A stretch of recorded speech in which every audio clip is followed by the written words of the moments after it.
All right, it looks like we've leveled out a bit for right now with the incoming attendees. So I'm going to go ahead and get us started. Good afternoon, everyone. It's a pleasure to see you all virtually. My name is Nathan Dorr. I'm the curator of the Draper Natural History Museum here at the Buffalo Bill Center of the West.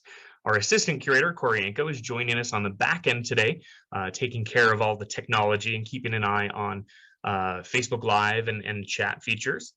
Thank you all for joining us for today's virtual lunchtime expedition. We've got another full house and are excited to have everyone joining us, especially today's speaker. A reminder, support for the Draper's Lunchtime Expedition series has been made possible by the Sage Creek Ranch, as well as the Nancy Carroll Draper Charitable Foundation. These sponsors help make these programs possible, and so we're also grateful to you, our audience, especially in this virtual realm, for your attendance, your feedback, and your support of these programs. We do record all of our lunchtime expeditions and post them to the Draper YouTube channel. So if you've missed any of our previous speakers, you can find their presentations there. In addition to those of you joining us here on the Zoom webinar, we are also broadcasting, as I mentioned, over on Facebook Live. Regardless of where you're joining us from, please feel free to submit your questions using the Zoom chat or Q&A feature, or if you're over there on Facebook Live, you can use the comment feature. We'll relay your questions to our speaker at the end of the presentation. Today, we are joined by Dr. Karen Vaughan, Associate Professor of Pedology in the Ecosystem Science and Management Department at the University of Wyoming. Prior to entering a career in academia, Karen was a soil scientist with the USDA NRCS Snow Survey and Soil Climate Analysis Network. Dr. Vaughan's research traverses applied environmental biochemistry and pedology through the exploration of soil evolution and ecosystem processes across scales.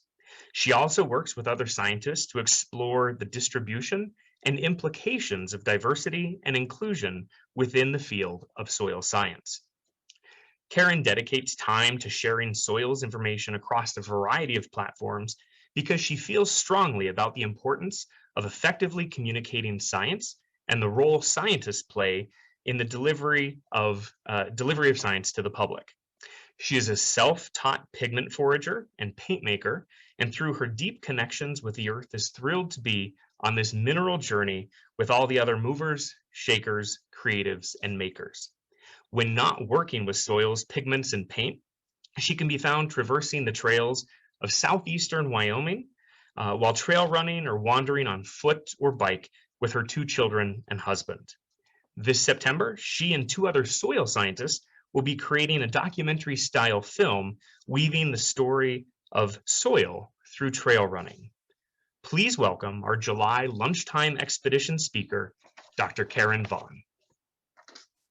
Gosh, thank you so much, Nathan. I'm just going to swap my screen here.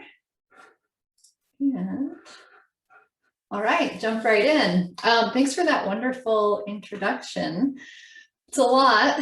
I really appreciate everyone who's here. I think I'll probably hold the questions to the end because I have a tremendous amount and breadth of information that I really want to share with you all. I have to admit that this title is terrible, but I really didn't know how to sort of package what I want to share today. So all you never knew you needed to know about soil, and then some, and we're going to leave some out for sure. So I, as Nathan mentioned, I'm a pedology professor, but I'm also going to share some other sort of side topic areas related to soil science with you all. These small vials of soil were all except for one, except for this kind of greenish blue sample, were collected in Wyoming. This one is from Utah. And so I bet if you went out foraging in your neighborhood, you could find quite a variety of soils. So I am currently in southeastern Wyoming, and I am respectfully delivering this talk today from the native lands of the Sioux, Cheyenne, and Arapaho native peoples, past and present. So, all right, here we go, folks. All right, when you think about soil, I don't know what you think about, but when I think about what other people think about soil, I always kind of assume that they think about soils in an agricultural context. So being really thankful for soils in terms of where we get our food and our fiber, but that is not the arena that I spend my scientific energy on. I do not study agriculture. I study natural ecosystems. And so that's what we're going to dive into today. And so as you can see, the title today, it's not really the truth. There is no possible way to do that in an hour. So what I hope that you gain as a result of this is maybe a new perspective on soils, maybe a couple new nuggets of scientific information, and certainly a greater appreciation for soils. Okay, we're going to start off so that we're on the same page here in terms of defining soil. I know that we probably all come from a wide variety of backgrounds, and here is one of many definitions through the United States Department of Agriculture and Natural Resources Conservation Service.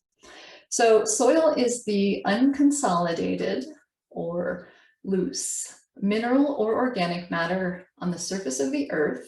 That's also contentious because people are now exploring soils of Mars that has been subjected to and shows the effects of genetic and environmental factors of climate, macro and microorganisms that are conditioned by relief, acting on parent material over a period of time. So we're going to dissect this definition a little bit more deeply. So climate in terms of water and temperature, and we're probably all experiencing pretty extreme weather patterns right now. We've got a serious heat wave. Some regions of the world are receiving a tremendous amount of water. Many others are in severe drought. So climate, organisms.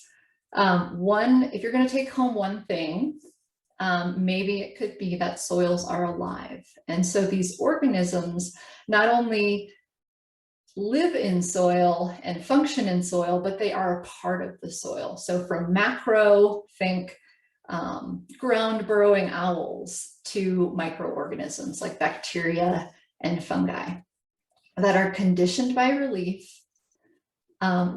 slope, aspect, how complex the landscape is, acting on parent material. Now, parent material is the material that soils form from. That could be bedrock, that could be granitic bedrock, or it could be a recent floodplain deposit on a riparian system over a period of time. So time could be soils that have been forming since the last glacial recession nearby here where I am, about 12 to 15,000 years ago, or it could be a soil that started forming today if there was a mass wasting event. And to put those terms in summary, Hans Jenny created this equation where soils are a function of climate, organisms, relief, parent material, and time. All right. So this equation defines how soils form. They are a function of each of those properties, and then ultimately you have a soil. So why might you want to learn more? Well, obviously you're here, you're a participant in this lunchtime series, or for some of you, maybe evening series, depending upon where you are in the world. But soils are without soils, we wouldn't exist. So there's that, sustaining life on Earth. Maybe our mind goes to our healthy food systems, obviously very important for survival. Soils are responsible for helping to provide clean, safe air and water resources. One of the maybe less thought about arenas for soils are positive emotional health and well-being. And think about, somewhere where you like to spend time and have a good time. And for me, that's outside in nature, whether it's on the prairie, trail running amongst the sagebrush, or up in the alpine, just exploring beautiful vistas. I have soils to thank for being partners in that ecosystem. And I'll get into a little bit about climate resilience and the role that soils play in terms of soil organic carbon storage and cycling of nutrients as well. And then a lot of times people ask me, why soils? Why do you dedicate your career and even some of your recreational time to caring so much about soils? And the truth is I'm just fascinated by soils. I got into soil science because I took a wetland delineation course. And in that course, we had to basically create a boundary around the wetland area. But we had to use our skills in biology and botany to identify the hydrophytic vegetation around us. We had to look for clues of where the hydrology was in that area. We had to look at how chemical interactions of minerals and microorganisms created features in soils that we could look at and say, okay, the water table is probably at about this height for a certain amount of time. And so it's science in action. Basically took science that I learned in a textbook and applied it. And for me, that made soil science accessible and interesting and really relatable. So what we're going to do today, since I had a wide open slate of guidance and they're like, just go for it, I'm going to frame today's talk around some of the climates that I've been fortunate enough to work in and study soils. And so from dry to wet, hot to cold, we're going to walk through a handful of research studies that graduate students, research technicians, myself, many others have participated in. And now that I see the breadth of participants in this symposium, I'm wishing I put some more maps in that gave greater context, but well, we'll see where this goes. Okay, so I'm situated in Wyoming right now. And if we just move a little bit to the west, we head to the great state of Idaho. And I was fortunate enough to do some research looking at soil development at Craters of the Moon National Monument and Preserve in southern Idaho. And I want you to hone in on this circle here, and you can see from this imagery that these lava flows are very distinct. And this is the region that we're going to be diving into. But maybe a little bit of context. Wyoming's over here, Montana, Oregon, Washington, well, upside down, Oregon, Washington, Utah, we're all surrounded here in the Mountain West. And then if we look a little bit closer at these actual lava flows, one of the neat things about Craters of the Moon is it's surrounded by a variety of landscapes. To the north is heavily mountainous, and then you can see those agricultural areas, those human influenced areas, and that's because there's abundant water due to the Snake River. And the Snake River Plain traverses this whole southern part of Idaho here, and some of the most recent volcanic activity occurred at Craters of the Moon. And so if we were going to go on the ground to Craters of the Moon, these are some of the vistas you'd see. Those mountains to the north. Up in the northern part, there's a, I don't remember how many, maybe 20 or so cinder cones. That might be excessive. But these locally volcanically active areas, not huge eruptive events. We're not talking about the stratovolcanoes that we talk about with Yellowstone or Mount St. Helens, but just locally destructive, and then also lava flows. And so that's a close-up basaltic lava there. And the reason this was such an interesting place to study soils, after I just got done explaining about these, or at least mentioning these lava flows, is because we have a beautiful chronosequence or a timestamp of eruptive periods. There have been many people who have studied the timing, especially Kuntz, who's mentioned down below, who use different techniques to date the lava flows. And so there's 3 major lava fields shown there: Craters of the Moon, King's Bowl, and Wapai. And the most, as part of this system, the oldest lava flows and eruptive events happened about 18,000 years ago.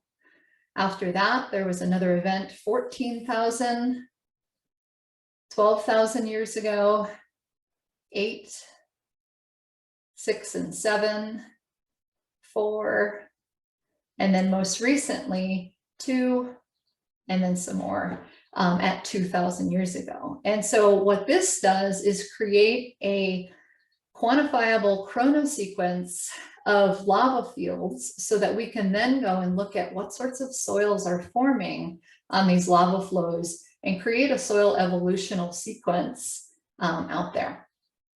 Let's pop onto the ground for just a moment. If you're not familiar, there are 2 types of lava. The one on the top is pahoehoe, and it's a smooth, ropey lava. Really just feels like you're walking over rock, not too difficult. And then on the bottom is lava, and that is clinkery and rough. And I don't know the Hawaiian origins of the name and what it means, but I just think of walking over in my sturdy boots, just because it's really hard to walk over, difficult to traverse. Okay, so I focused my studies on the lava flows on pahoehoe lava because vegetation inhabited that lava sooner than the lava that tended to have seeds and soil sort of fall through those cracks. And the reason that we did this study is because the NRCS was out recently mapping the craters of the moon area, and some of the lava flows were mapped as lava flows. And so I was expecting stark, dark black basaltic lava rock out there. And I was, camping there quite a bit, thinking about this. And I said, well, if there's all these junipers that seem to be doing pretty well, there's gotta be soil, right? There's gotta be something that it's growing in beyond just basaltic lava. And so given this chronosequence, we were able to use those dates. The youngest lava flows are on the top left. Moving over, you can see that vegetation progression as the vegetation is getting more dense. The lava flows are getting older. And then on the bottom, you have near full coverage of soil and vegetation. And so we went out on the ground on many of these lava flows. And this was on a 2,000-year-old lava flow. We had these teeny tiny little soils that were responsible for these great juniper and sagebrush and rubber rabbit brush vegetation out there, as well as many other smaller grasses. And the phenomenal thing about this is we were in a cool, arid climate, but we had what we refer to as histosols, or soils derived from formerly living materials, organic materials that were creating the soil. So the parent material was actually the detritus that was left behind from a fortuitous seed that sprouted, had enough water, and was able to grow in place. And so we have these little baby organic soils. Fast forward to heading out onto all these lava fields. We have these organic soils, these histosols, on the 2,000-year-old flows. After about 6,000 years, you would start to get a pretty shallow mineral soil. The one thing I forgot to mention is that the mineral soil material that these soils were derived from is different mineralogically than the basaltic lava. This is all wind-blown soil. So it's windy down there, and there's a lot more to it. We're just going to scratch the surface today, but as a result of an extremely dusty, windy climate a long time ago, there was a tremendous amount of sediment in the air that was then deposited on these flows. And so then after 12,000 years, you would actually get to the point where the soils were so well developed that we had what we call iridosols, which are arid soils with some subsurface development. And then further in age, 18,000 years, we had a nearly full lava flow covered in a grassland soil, or these mollisols. Now, soil development on lava flows is extremely ecologically significant for many, many reasons. This is a national monument and preserve, which means that it is still actively managed in ways that they're used for rangeland. These soils result in productive rangelands. The soils form habitat in this cool, arid climate for sagebrush obligate species, so native species, as well as the domestic animals that are grazed out there.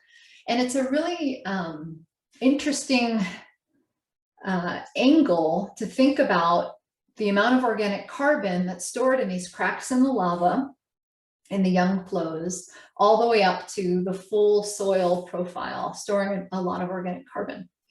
And one other thing that we were able to explore quite a bit is the climatic variability on soil development, because I showed you initially that image of craters of the moon, and north to south, I think it was over 100 kilometers. And so the climate changes over that course. And so we go from a really arid climate to a more oostic or oostic, so a little bit more moisture. And we could see that in the soils. We could see that in the development of those grassland soils, the grassland vegetation. So, all right, that's a sneak peek into craters of the moon. And if you want more, I'm sure I have other recorded lectures I could share with you. But I'm going to take you a little bit closer to home, and somewhere I just went on, I was there on Monday, and there's still a tremendous amount of snow up there. The Snowy Range Mountains, just to the west of Laramie, about a 45-minute drive. It's dry and it's cold because we get up high. So what you're looking at here is Old Main, is the name of, I might be saying, I think it's this peak, but it's about 12,000 feet, is 12,014, I think, is the highest elevation. So you're hiking up there between 10.5, 11,000 feet. So starting to be accessible now as we move into July. The reason I was really, besides it being absolutely beautiful, but the reason I was really interested in studying this high elevation system is my predecessor, Larry Munn, who was in my position before me. He told me stories about seeing an active mud boil up in the Alpine. He said that the Department of Transportation had encountered active permafrost when they were creating a hairpin curve that they were constructing in August, which means it's late enough into the summer that it was still persisting. And then there was other anecdotal evidence that permafrost might still be present up in the Snowies. So from there, what we decided to do was to create a real simple model of where the permafrost could potentially be. That way, sort of narrow down where we would start looking for it. And so we identified areas that had a mean annual temperature of less than 0, were greater than 10,000 feet in elevation, north-facing slopes, so it had less of that the sunshine, solar radiation bearing down on it, and then vegetation that was characteristic of permafrost affected regions. And so those blue areas represent about 3,800 acres to explore. That's a lot of area to explore with a shovel, but I'll get to that. I just wanted to share this picture of anecdotal evidence that we could see. And what we're looking at here is patterned ground. So these are like nets of rocks around these semi-spherical vegetation underlain by soil, little islands. And so this is a type of patterned ground, and that forms when soils are cryoturbating. So shrinking and swelling due to frost action, and then the movement of rocks orients rocks into this pattern. Okay, so after we were able to get funding for this project, not after, sort of during, but we were doing some of our literature review of alpine permafrost in the contiguous United States. And I kept seeing the dates of these papers being pretty old. And at the time, this paper was like 35 years old. And I'm like, okay, okay, that was a while ago, but I see on their map, that's the Snowies. I've read a lot about alpine permafrost in the Colorado Rockies. I've thought about it in the Absaroka Mountains of Wyoming. But this was one of my first clues, 1983. Then you dive into more of the literature, and I'm just circling these because they're a little bit closer to where we're talking about right now. And we're in the 70s, 80s. And like, that was a long time ago that somebody was on the ground and saw permafrost.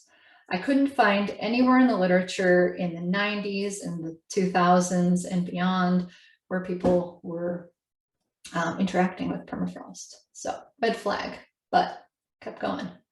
All right, so not to be deterred by that, a graduate research assistant, Zoe Ash, you can see her inside this little rectangle.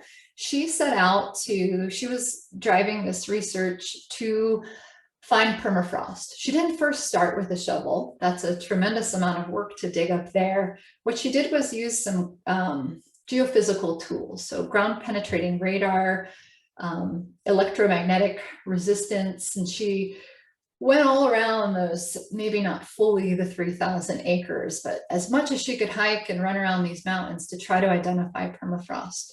She was not unsuccessful with the geophysical tools, but the geophysical tools still require you to dig. She would see something maybe around 2 meters, 1.5 meters, and digging, 4 to 6 feet in really rocky terrain takes a lot of work. And she was not deterred by that by any means. She dug plenty of holes, but we didn't have conclusive evidence that there was permafrost using those tools. So we set out to dig a lot of holes. And this is one example of a soil that she dug right at the top there. And what's striking about this picture is the amount of fine earth or sand, silt, and clay, soil material that was out there. I was expecting a lot of rubble, a lot of coarse fragments, rocks, boulders that we were just not going to have a ton of nice, smooth, silt loam to loam textured soils. So that was surprising.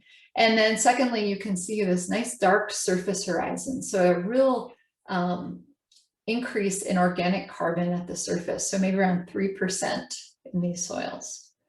So I'm going to show you a couple pictures here of some of the soils that Zoe sampled in patterned ground, those features on the surface that show that there was cryoturbation. And for those of you that just want to look at the pictures on the top, that's fine. But for those of you who have any interest in horizon nomenclature, you'll see that each of these had an O horizon, which is an organic soil horizon. So high amounts of soil organic carbon. All of them had A horizons, which are mineral soil horizons with an accumulation of organic carbon. And some of them have these JJ letters. JJ is the subscript for cryoturbation. And one of the main clues for cryoturbation that we saw were oriented rocks. So rocks that would be oriented in a vertical position. And that is a feature that we see happening because of that frozen soil turning. Down here, B horizons, these are subsurface horizons with some development. And then sometimes we would even get into a BT, which is an increase in clay. And so that means that that soil has undergone a lot of weathering. There has been significant development in that soil. So it is not a young soil. It is a soil that has been there for quite a bit of time. And that was real surprising. Long story short, we didn't find permafrost. We measured soil temperature across this entire mountain as much as we could for 2 years. And I'm real sorry to say that I think that we may have lost alpine permafrost in the Snowy Range Mountains over the course of a generation. So from Larry's career to mine, permafrost is gone from the Snowy Range Mountains. If somebody wants to challenge me and find it, I will follow you around, but I was unsuccessful. But the story doesn't stop there. We were really curious about all of this mineral material, this real fine textured soil. So the next thing that we did is we wanted to perform an elemental analysis of the parent material and the soil itself. And so you're just seeing part of the story right here.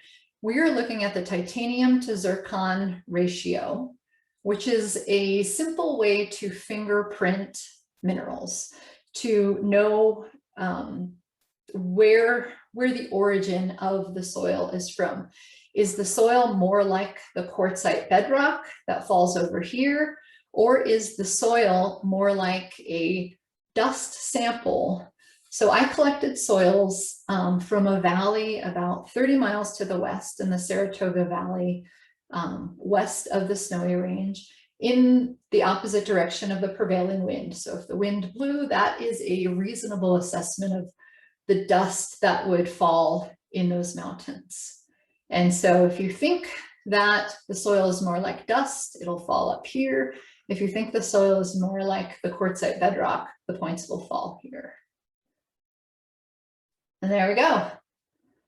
The surface and subsurface are teased out there, but basically what I'm showing you here is that the soil material infilling all of those rocks, all of those cobbles and gravels, is transported soil. So we hear a lot about dust on snow events in the Mountain West, and it's not a new phenomenon. It is certainly exacerbated due to humans and agriculture and all of us, you know, disturbing lands and kicking up dust and wildfires. But dust is something that we can rely on, and it has been happening for a very long time. And so if you take something home from this, maybe you're already at home, I am, is that soils are dynamic and soils are constantly forming. And so what I want to figure out next is, is that dust event that we're seeing was it an episodic event, maybe post-glaciation, where there's a tremendous amount of dust, just like in craters of the moon, or is it a slow metering out of dust over time? And we can do that with some dating technologies. I don't have those data for you yet. We're going to go to another spot in Wyoming. And this time, I don't think it was clear in my bio, but I often spend my time in wetlands. I am a wetland biogeochemist. I love being in wetlands because soils form a little faster when there's more water and more inputs. So we're going to go to the Sweetwater River in Wyoming. Here is a real basic map of the lower 48 with Alaska tucked over here where Mexico should be, Hawaii, but there's Wyoming, if you don't know.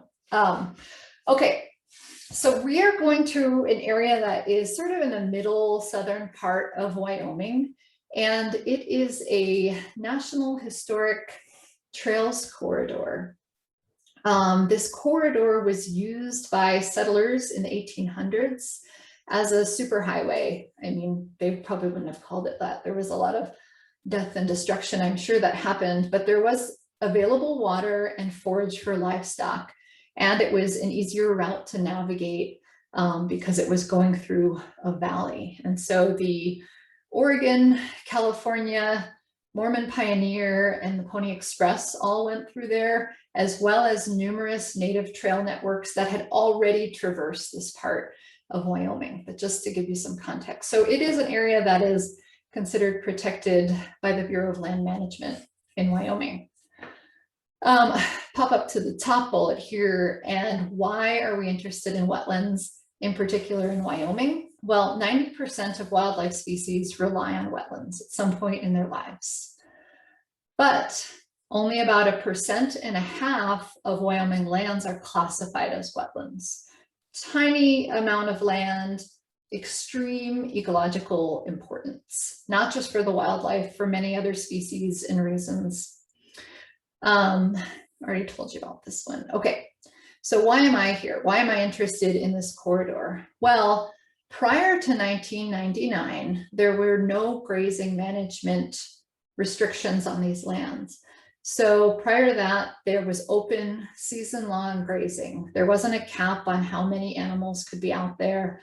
until 1999 when grazing management was enacted. And so what that means is that this lack of management resulted in a reduction in wetland ecosystem function. So there are areas that were just overgrazed because in a dry climate, organisms are going to flock to water if they need water for life. And that's what cattle and sheep do, is they go towards the river to get the water. And so what would happen is we would get this very severe hummocking of the landscape. Some hummocking is natural, this hummocking is not. And one of the big problems with this hummocking is you're creating these areas around the hummocks that are no longer protected.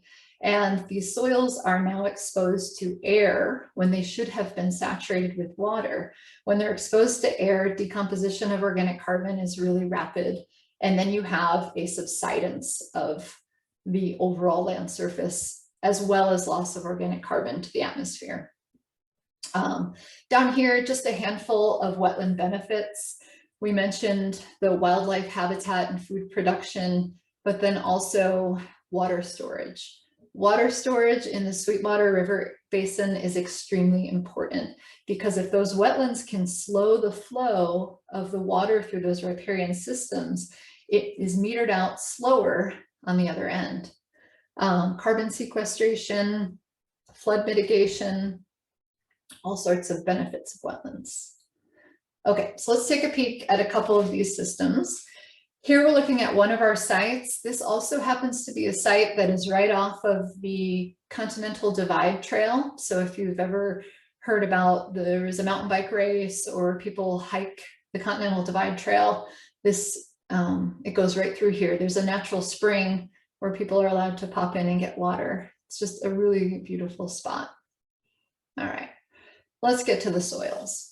So we were sleuthing around, looking at the soils, and this is pretty typical of what you would expect to see in a healthy wetland system here.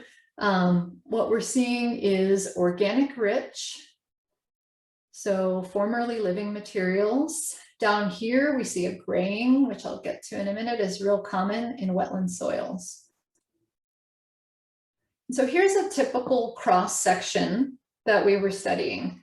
We go from left to the really wet area here and then back up.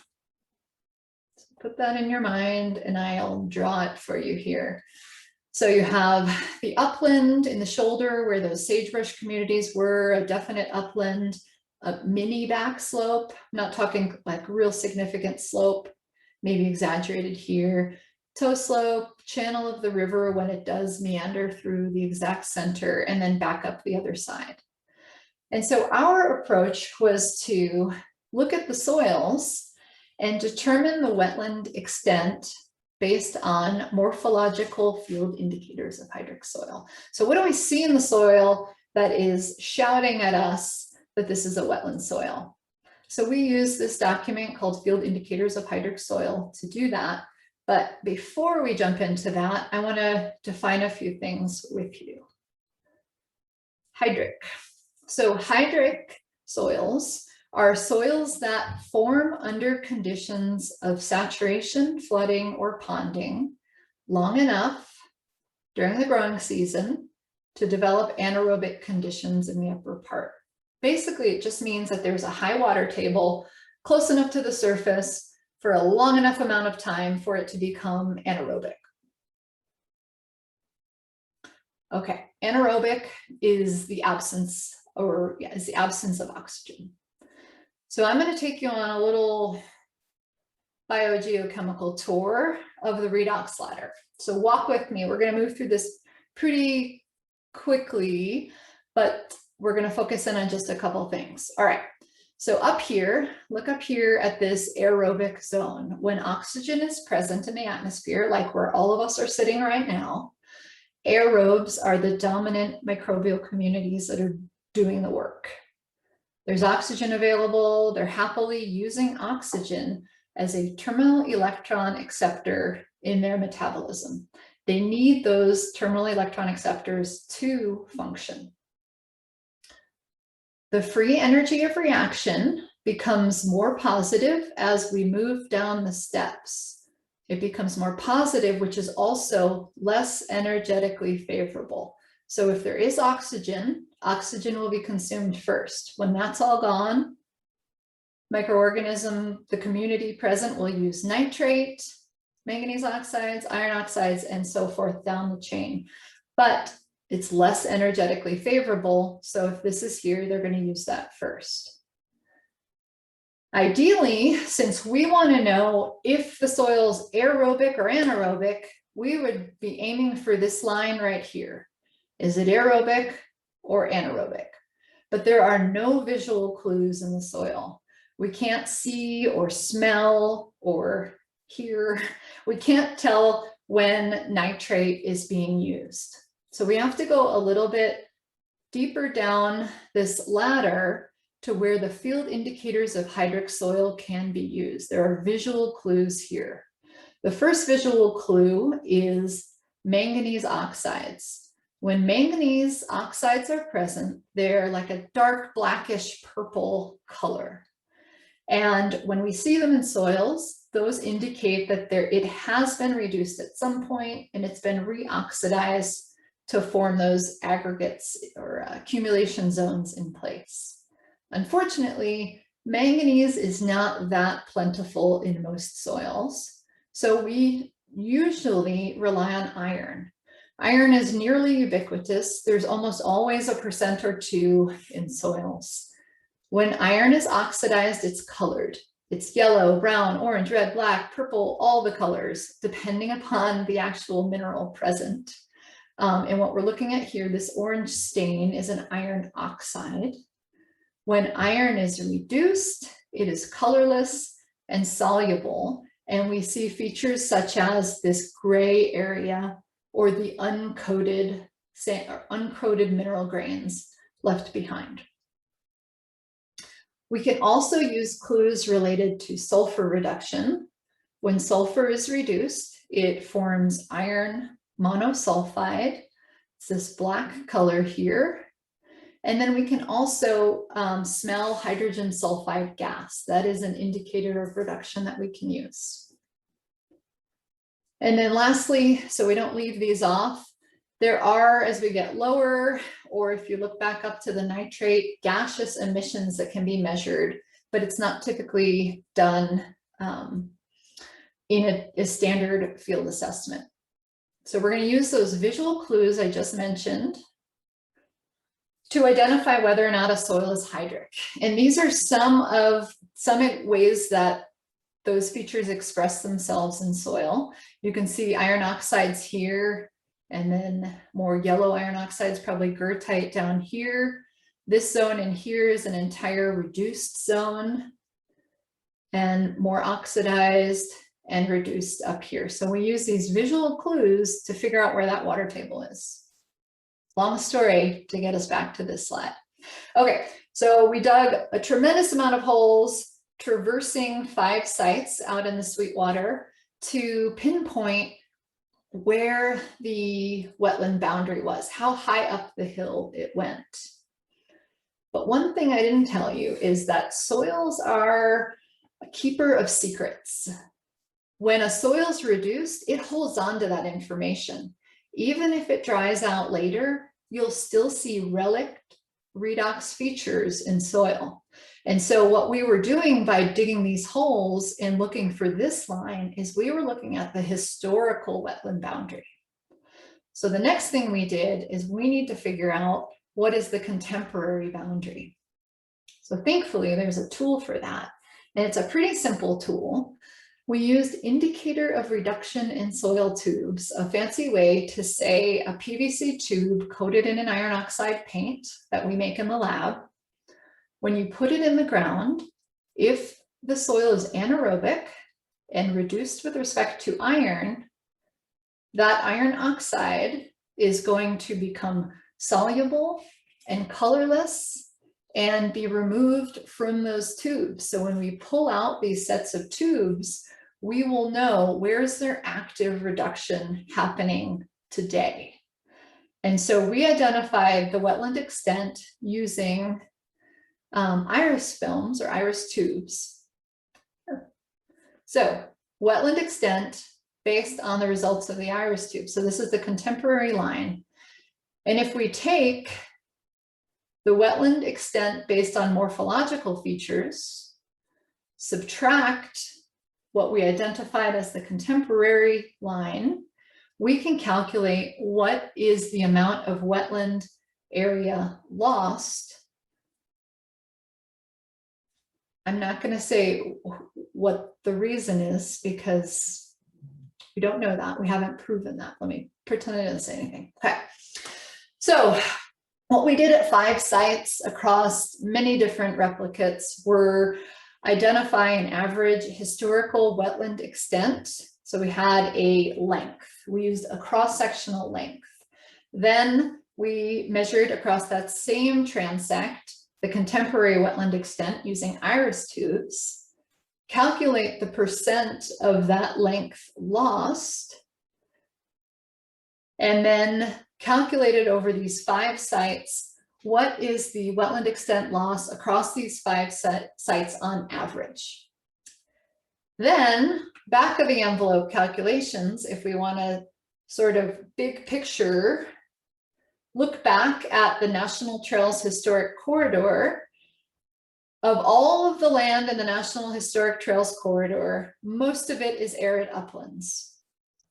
Some of it is mesic areas, so a little bit wetter than those arid uplands. And then we have this zone in here, about 21% that was wetland area. So a lot of wetlands compared to Wyoming, but 21% of that trails corridor was wetlands. If we use that 35% number from our study to consider wetland areas that were lost since European settlers came through and raised domestic livestock there, we have 7.4% of that historic trails corridor that was susceptible to loss from reduction in wetland extent. And so we're still working on calculations, and there's plenty more studies going on out there. But I just wanted to introduce you to a way that we can use soil as a way to look back on what was happening in a system and what could have had an effect on carbon loss. But I do want to make sure and point out that correlation does not infer causation. It is not 100% the grazing livestock or the mismanagement. There are a lot of factors at play. The climate is moving all of the time. And so that's what I'll say about that. Okay. Oh, I'm seeing someone saying the cursor is hard to see. A little late for that, sorry. As I'm waving around. Okay. So I'm going to take you to one more place. It's going to be quick because I realize we're getting to the end of the time, and it's not actually a place, it's an idea. I want to talk a little bit about some projects that myself and many other people are working on related to communication. And the first one is one that Nathan mentioned about this run that we're doing in September. But first of all, one of something I really believe at my core is how we communicate about soils is important. And I bet every soil scientist will say that. But I have taken it upon myself to talk about soils as much as I can. And one of the ways that we're doing that this fall is through a run where we weave trail running and soils. I tried to pitch this idea so many times and people are like, what are you doing? Just wait, you'll get it. I think if you're in the room, you'll get it even more. Myself and Dr. Yamina Pressler and Dr. Lydia Jennings, we're 3 soil scientists that love trail running, and we also love soil. And so we are going to be running 130 miles across Western Colorado on the Paradox Trail that intersects with the Cocopelli Trail in southeastern Utah, and then ending down at the Colorado River outside of Moab. And we actually just recently had an article published. A woman called us up and asked to publish about us in Runner's World. So that's when you know you're making it, if you can get soil science into Runner's World. But basically the idea and the premise behind the film is weaving this story of soil through the lens of the people who study it. And so we are soil scientists and we are runners. We're far from professional ultra runners, although Lydia might be. She's pretty strong. I'm worried about her. I'm not worried about her. I'm worried about me keeping up with her.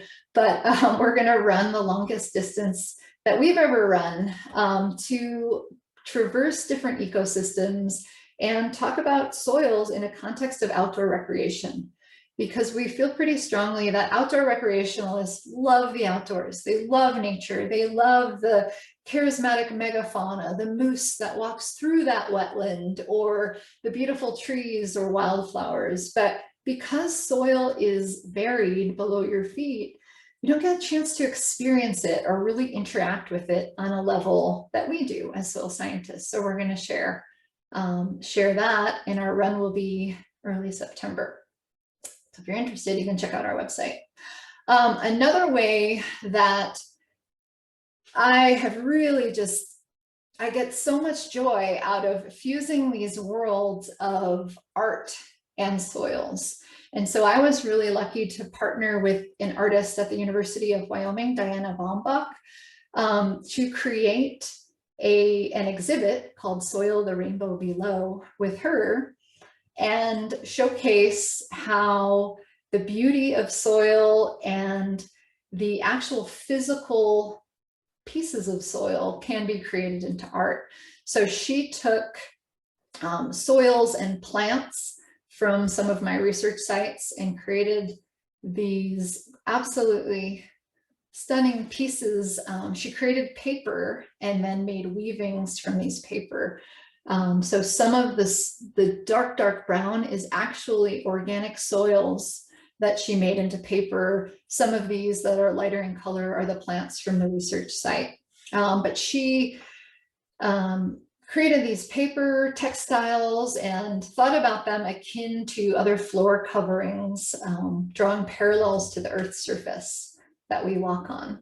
And then my contribution to this artwork were, as a person who lives in a very cold climate, I spend a lot of time needing something to do with my hands in the winter. And so I weave and I knit, and I love just interacting with fiber. And so I was able to purchase fiber grown on Wyoming soil from Wyoming producers and create weavings that were a representation of soil. And so this is a histosol, an organic soil from up in the Snowies. This is an urban soil with the idea that all of that jumbled up mess that is left behind after construction is sort of put there, and then it's capped with that nice topsoil. All of these yarn colors were dyed with materials from my urban environment. So avocado, dandelion, some iron oxide from my lab, coffee, lots of stuff. And then this is more of a typical rangeland soil found in Wyoming.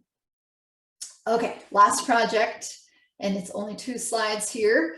I spend a lot of time with soil. I spend a lot of time with watercolor paint because I make watercolors from soil. And if you've ever thought about watercolor paint and what it is, really it's pigments with a watercolor media. And I thought, well, why can't we use the pigments that are in soil to create watercolors to connect people with soils in a fundamentally different way? And so this particular profile is from Megan Kent's, one of my master's students, her research site. And we found these amazing concentrations of iron oxides that we sampled, separated out the clay fraction, and made into watercolor paints. One of the next things I'm working on are to create ecosystem inspired palettes. So help to give people who have a sense or a connection to a place, give them a palette to work with. These soils were absolutely not collected from Yellowstone National Park.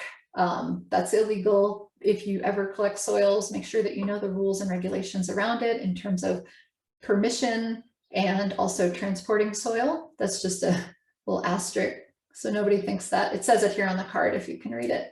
And And so one of the new palettes that we're going to be launching are these ecosystem inspired. This one happens to be inspired by the Grand Prismatic Springs. So if you're a scientist or an artist, or you don't think you're either, you're allowed to be both. Maybe if you need permission. If you want to check that out, you can check out our website here as well. And so I'm going to wrap it up with so many of the wonderful agencies that were out there digging holes with us, or providing funding, or providing access to land to do these studies. And then just sort of an acknowledgement slide to everyone who I appreciate, including yourselves, for being interested and engaged to participate in yet another Zoom information session. I hope you gathered something and will take it with you and have a conversation about it. But I'd love to open it up to any questions at this time. Thank you. Excellent, Dr. Vaughan. Thank you so much. I know I certainly will never look at soils the same way again, and I just want to applaud the science you do with soils, but then also the art that you do with soils as well. We'd like to turn it over to you, our virtual audience, for your questions. Again, for those of you watching via Zoom, you can submit your questions using either the chat or Q&A feature. If you're joining us on Facebook Live, you can share your questions there in the comment section. One question that we had was what is a field of study that goes deeper into this topic? So I was wondering, to start off, Dr. Vaughan, if you could, in your own words, and you've really demonstrated this, but in your own words, define pedology and talk about the depth to which it goes and some of the areas that it might go, or other studies might go deeper. Yeah, so I'm trying to understand if you mean like literally deeper or figuratively deeper. Figuratively, yeah. So Okay. Just the area of study that is even more specific to some of the soil science.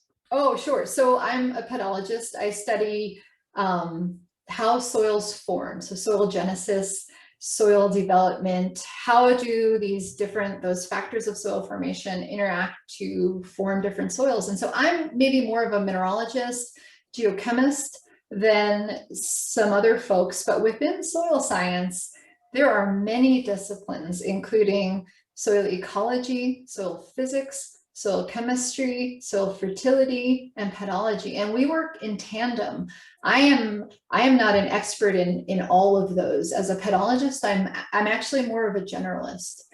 So people are like, there's even more subdisciplines of soil science, and if you're curious about water movement and heat transport, you're going to be a soil physicist, or that's the direction you'll study. Certainly, soils can be really, really shallow, but we sort of say soils are the upper 2 meters. In tropical wet landscapes, they can be so much deeper, but that's sort of starts to be the gray area where we start to duel with the geologists and the geomorphologists. Yeah. Excellent. Great. No, thank you. That's a wonderful explanation and definition. I was wondering, with the varied range of your interests, your perspectives, your locations of study, your experiences, if and I'm sure you've had many, but if there's something that stands out as one of your most memorable kind of aha moments, whether it be in the field, in the lab, or in the classroom. Gosh, it has to be when I'm with a group of people and we are looking at a profile and, you know, it just starts to click with people. You know, every soil profile I go to, I learn something new. I learn like a little bit more to bring back with me. But when you're with people that are beginners, and I love being around beginners because they're consuming so much, and it's that light bulb moment. And that's why I'm an educator. You know, I spend half of my time educating when I'm at work and half of my time researching. So that's real fun. Yeah. Excellent. Wonderful.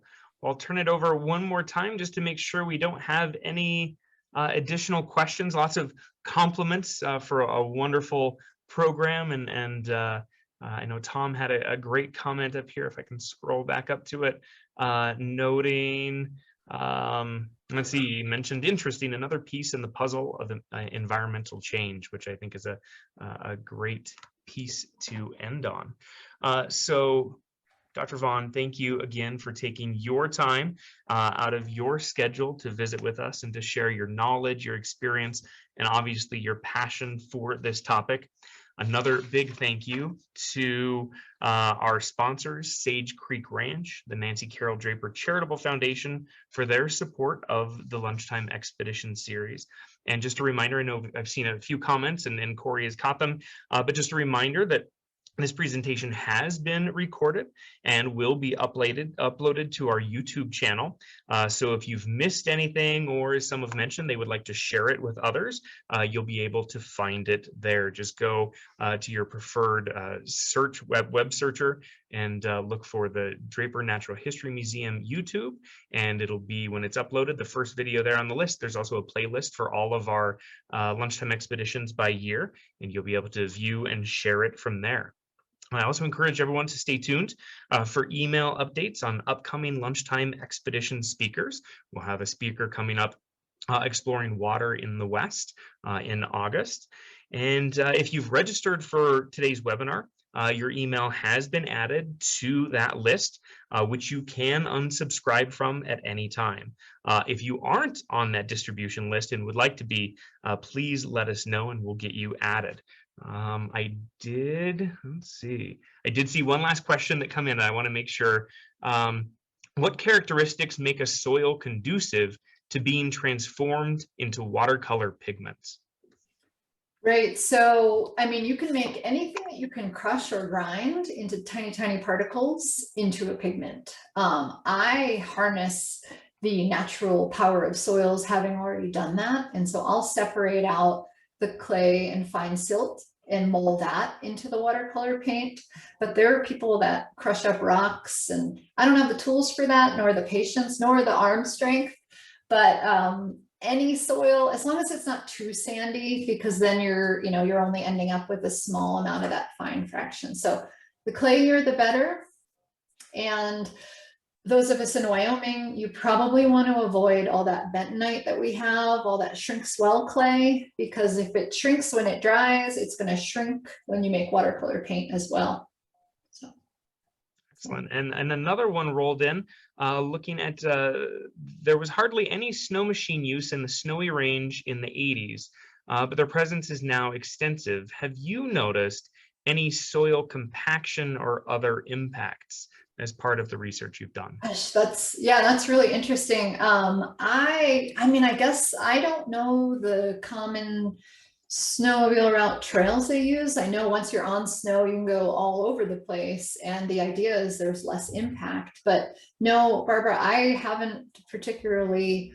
I don't know how you would attribute it to that, unless you could close an area off and do some sort of comparison. But I'm not sure about that. Excellent, thank you. And a few more in the Q&A feature. Dr. Vaughan, first, I wanted to thank you for the webinar. What can we as individuals do to help maintain or conserve soils in our own areas?